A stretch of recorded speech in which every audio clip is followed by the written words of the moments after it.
Welcome back to Investing Talk Podcast. Today, we are looking closely at American Resources Corporation, tracking its powerful and, frankly, fascinating strategic pivot toward ReElement Technologies.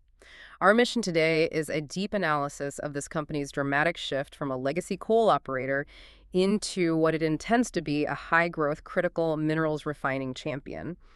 This story, it addresses one of the most pressing national security and commercial imperatives we face, establishing robust domestic rare earth and lithium capacity.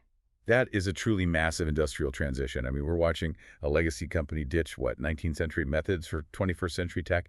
And that transformation is really the core narrative here. It taps directly into electrification and the urgent defense needs dominating the market right now. As usual, before we start, subscribe, like, and comment to this video to support the show and keep these time-saving analyses coming your way. So let's dive right into the fundamentals, starting with ReElement. This whole business exists to solve a structural supply deficit here in the U.S. We are, almost entirely dependent on China for the final purified stages of rare earth element, or REE, and lithium refining. This is an immense strategic vulnerability. ReElement's goal is to rapidly establish the capacity needed to decouple critical U.S. supply chains from that foreign influence. When we talk about American Resources, we have to address the financial status head-on. If you look at their traditional metrics, the company has not yet reported positive operating cash flow or any substantial revenue. But we have to be careful not to penalize a growth story for operating exactly as a growth story should. This is typical for a pre-revenue industrial facility still building out its infrastructure. They're in the CapEx phase, not the profit phase. Correct. We are looking for signals of an imminent revenue inflection, and their capacity ramp-up plans really provide that signal. They're moving from R&D to full industrial scale very, very quickly. For context, their key facility is the Marion Supersite. Phase 1 there is targeting between 2,500 and 3,500 metric tons per year of magnet-grade separated rare earths. Okay, that 2,500 to 3,500 metric tons, that needs context. What does magnet-grade separated rare earths actually mean for the listener? It means the highly purified final product. So neodymium, praseodymium, dysprosium, the materials essential for high-performance magnets used in everything from EV motors to precision-guided missiles. It's that final stage of purification that China currently dominates. But Marion isn't the only site. They are also rapidly expanding the Noblesville refinery, boosting its capacity by 141%. This lets them produce over 200 metric tons annually of high-purity defense elements. And their future target for Marion is it's truly ambitious. Over 10,000 metric tons per year. That shift from a few hundred tons to 10,000 is what defines a successful scale-up. But that level of spending, it demands some serious, sustained backing. It absolutely does. And looking at the capital structure, they've secured several major infusions recently. The most significant is a $200 million strategic equity facility from Transition Equity Partners. This isn't just a standard line of credit. It's long-term, growth-focused money that provides a crucial liquidity cushion. And we cannot overlook the sheer magnitude of the strategic partnerships. I mean, we're talking about a $1.4 billion partnership with the U.S. Department of War and Vulcan Elements. This is aimed specifically at creating a fully integrated domestic rare earth magnet supply chain. This is not just funding. It's practically a government mandate. That's the key distinction. To put that $1.4 billion in perspective, that's roughly the size of the entire annual budget for a mid-sized state university system, all dedicated to this one problem. This level of government commitment is a huge de-risking event.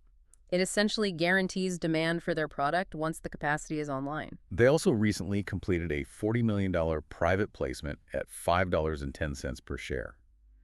The fact that these infusions, the equity line, the government contract, the private placement, are all happening concurrently suggests the market is willing to fund the expansion without putting major stress on the balance sheet. That takes the biggest worry off the table for a pre-revenue company.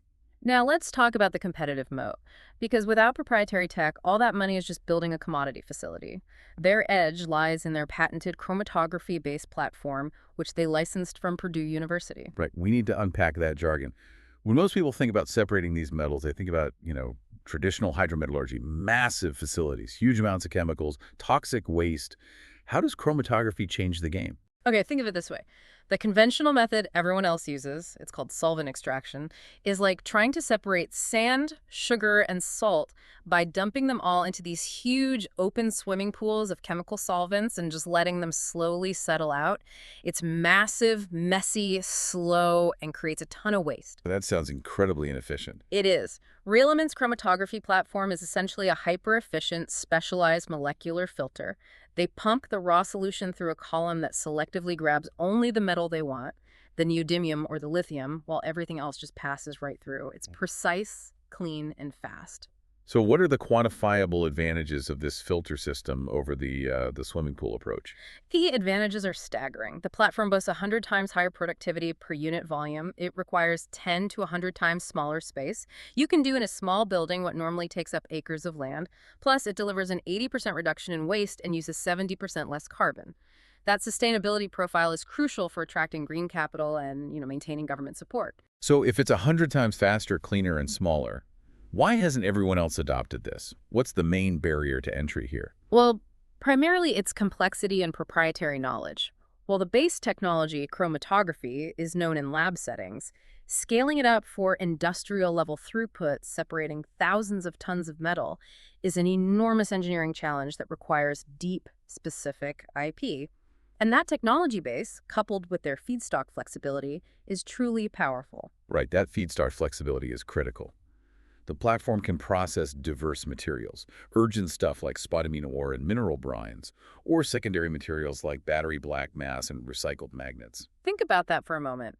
They aren't worried about geopolitical risks locking up one specific mine in one specific country.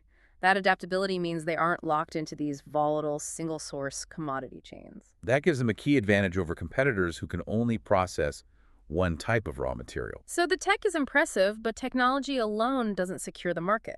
How have they translated that edge into real-world business advantages? By creating network effects and high switching costs through those strategic partnerships. Beyond the massive Department of War partnership, they have a long-term offtake agreement with POSCO International America. And they also have an ERI recycling partnership. These connections essentially lock in a significant portion of their future demand pipeline. Okay, let's transition now. We've established the strategic and technological strength. Let's pivot and unpack the charts to see how the market has reacted. The fundamentals are undeniably strong, but what about the technicals? The price action has been dramatic. The stock surged nearly 300% year-to-date as of October 2025. That spike clearly reflects strong institutional and retail accumulation buying into this ReElement narrative. The market is aggressively re-rating this company, seeing it less as a legacy coal operation and entirely as a critical minerals play. And those recent major announcements, that $200 million equity facility and the massive $1.4 billion Department of War partnership, these are exactly the types of signals that typically drive sustained breakout moves in small-cap industrials. They validate the growth thesis for any sophisticated investor. Absolutely. However, when we discuss volatility and institutional flow, we have to be impartial and address a point that has, raised some questions.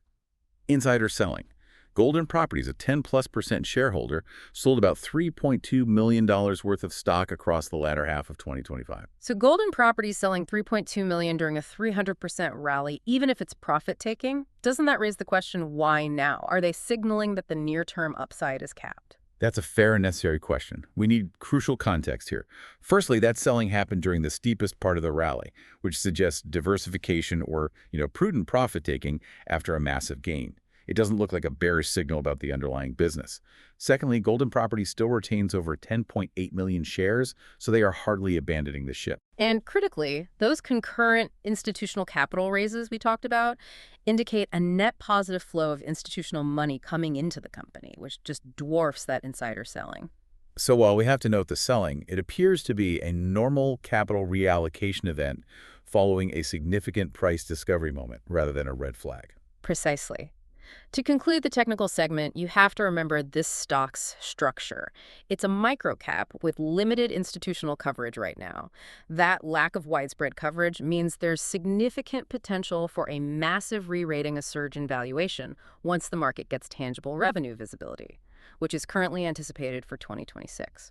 Moving from the charts and price action, let's look at what the broader market consensus is thinking about the future of this transformation. We ran the numbers, and the net sentiment score we calculated is plus 0.034, placing the current market mood squarely in the slightly bullish category. What's interesting is the conviction levels. The $200 million transition equity facility announcement was the most recent high conviction article, and it scored very bullishly at plus 0.422. That deal signaled deep confidence. The market perception is being driven by those key tangible catalysts. The $1.4 billion Department of War partnership establishes ReElement as a strategic, protected domestic supplier. That's a massive policy win. And the POSCO International Long-Term Offtake Agreement locks in commercial demand from a Fortune 500 company. Plus, their technology received third-party validation when they were named a finalist for the NSF Regional Innovation Engines Award. That signals government and academic confidence in the tech's feasibility, which is hugely important when you're dealing with these first-of-a-kind facilities that are often viewed skeptically. On the analyst side, there's some caution mixed with the optimism. One analyst rates it a buy with a $5 price target. However, platforms like Investing Pro have flagged the company as overvalued based on traditional metrics. And that's where we need to apply some critical thinking. You have to be extremely careful with metrics like price to earnings when looking at pre-revenue, high-growth industrials. They just fail to account for the immense future capacity they're building. In this niche, future capacity and locked-in demand are the primary drivers of value, not today's profits. And the most compelling evidence of institutional confidence remains that $200 million commitment from transition equity partners. The multiple private placements show strong institutional demand is supporting the valuation at these levels. Now we get to the necessary counter-argument, the risk profile. Here's where it gets really interesting. Even with massive government backing and patented tech, there are inherent risks in building this kind of operation from the ground up. So what's the biggest risks facing ReElement right now? The primary challenge is, without a doubt, execution risk. The chromatography platform has simply not operated yet at commercial scale, that 300-500 metric ton per year level. The Marion and Noblesville expansions are, by definition, first-of-a-kind deployments. Any major delays or technical issues could push profitability past their 2026 targets, maybe into 2027. And we have seen evidence of these hurdles. Their auditor change in November 2025 noted two concerning phrases: going concern issues and material weaknesses in internal controls. We should probably clarify what those mean. Absolutely. For listeners, when an auditor notes a going concern issue, they're signaling that the company might run out of cash unless they hit their targets. It's standard for pre-revenue companies. A material weakness in internal controls just means the financial reporting systems aren't yet robust enough to manage the rapid growth. That sounds pretty serious, but you mentioned mitigation earlier. How do they address the fear that comes with a going concern warning? The $200 million equity facility is the direct mitigation. It provides a huge financial runway to absorb potential delays and proves outside investors believe they can navigate this phase. And remember those partnerships. The government and POSCO deals de-risk the demand side completely. The problem they have to solve is engineering scale-up, not whether the market will buy the product. That's a key distinction between failure and delay. The second major risk is competitive threat. Could a larger company replicate or get around the patented technology and erode their moat? The landscape is cutthroat, but mitigation here is two-pronged. First, they are aggressively expanding their IP, filing 5 new patent applications in 2025 alone for heavy rare earth separation. Second, and maybe more powerful, is the policy barrier. That $1.4 billion government backing creates massive regulatory and political barriers for foreign competitors. They are protected by policy, not just by patents. So what does this all mean when we synthesize the strong technology and strategic partnerships against those very real execution risks? Based on the strong fundamentals and aggressive strategic moves, our final bullish score for American Resources is a decisive 7.5 out of 10. That high score is driven by that confluence of factors: patented tech, expanding capacity, and demand that is locked in via that multi-billion-dollar government partnership and the POSCO agreement. These clear, near-term catalysts, the Marion ramp and first revenue in 2026, currently outweigh the execution risk and valuation uncertainty. Our target horizon is set for a 12-24-month swing trade into profitability inflection.